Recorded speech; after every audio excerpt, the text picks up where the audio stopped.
त्या मुद्द्यावर निवडणूक लढवणार आहे. आम्हाला सगळ्यात महत्त्वाचं या मतदारसंघाची भौगोलिक परिस्थिती अशी 75% भाग हा दुष्काळी भाग आणि 25% भाग आपला ओलिताखाली आहे.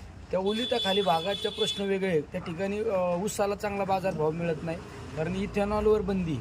दुसऱ्या भागामध्ये जिरायत भागामध्ये पावसावर त्या ठिकाणी शेती केली जाते. शेतकऱ्यांनी काबाड कष्ट करायचे आणि बाजारभाव त्या मालाला मिळत नाही.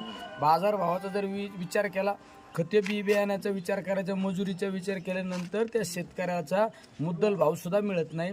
शेतीला जोडधंदा म्हणून दूधधंद्याकडे पाहतो, त्या दूधधंद्याची सुद्धा काय परिस्थिती झालेली आहे. म्हणजे शेतकऱ्याला आत्महत्या करायला प्रवृत्त करणारे हे सरकार आपण पाहिलेले आहे. त्यामुळे येणाऱ्या काळामध्ये आपल्याला सगळ्यात महत्त्वाचं शेतकऱ्यांना आपल्याला कसा आधार देता येईल, शेतीमालाला कसा बाजारभाव देता येईल, पाण्याचे प्रश्न कसे सोडवता येईल आणि त्याचबरोबरीने ठिकठिकाणी बेरोजगारीचा प्रश्न महाभयंकर उभा राहिलेला आहे. बेरोजगारीचा प्रश्न